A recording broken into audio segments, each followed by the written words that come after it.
ഇത് കണ്ട പൂനെ നഗരം മൊത്തം വെളിച്ചത്തിൽ മുങ്ങി നിൽക്കുവാണ് കേട്ടോ. പൂനെ നഗരം മാത്രമായിരിക്കില്ല, എനിക്ക് തോന്നുന്നു നോർത്ത് ഇന്ത്യയിലെ ഒട്ടുമിക്ക സ്ഥലങ്ങളും ഇപ്പം ഇങ്ങനെയായിരിക്കും ഉണ്ടാവുക. കാരണം ഇവിടെ ഇപ്പോൾ ദീപാവലി നടന്നുകൊണ്ടിരിക്കുക. നമുക്കൊക്കെ ഒരു ദിവസമല്ലേ ദീപാവലി ഉള്ളൂ, ഇവരുടെ ദീപാവലി ഒന്നും കഴിഞ്ഞിട്ടില്ല കേട്ടോ. അങ്ങനെ ഞങ്ങൾ ഇതാ ഒരു സ്റ്റോറിലേക്ക് വന്നിരിക്കുകയാണ്. ഇതാ ഇവിടെ കുറേ ദീപാവലിയോടനുബന്ധിച്ചിട്ട് കുറേ കളർ പൊടി ഇങ്ങനെ കോലമൊക്കെ വരയ്ക്കില്ലേ, അതിന് വേണ്ടിയിട്ടാണ് രംഗോലി അങ്ങനത്തെ സാധനങ്ങളൊക്കെ ഉണ്ട്. പക്ഷെ ഞങ്ങൾ വന്നത് ഇതൊന്നും വാങ്ങിക്കാനല്ല, ഇത് വാങ്ങിക്കാനാണ്, നമ്മുടെ ലുഡോ ബോർഡ്.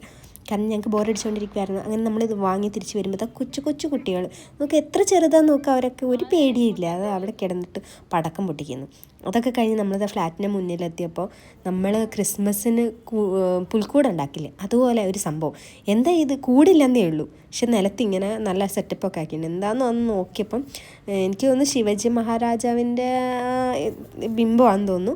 പിന്നെ കുറേ നമ്മളൊക്കെ ആടിനെയൊക്കെ അല്ലേ ക്രിസ്മസിന് വയ്ക്കുന്നത്, അതേപോലെ ഇവരുടെ ദീപാവലിക്ക് പശു, പിന്നെ വേറെ എന്തൊക്കെയോ ശില്പങ്ങൾ, അങ്ങനെ കുറേ സാധനം ഇതുവരെ കാണാത്ത കാഴ്ചകളൊക്കെയാണ് നമ്മൾ നോർത്ത് ഇന്ത്യയിൽ വന്നിട്ട് ഇപ്പോൾ കണ്ടുകൊണ്ടിരിക്കുന്നത് കേട്ടോ.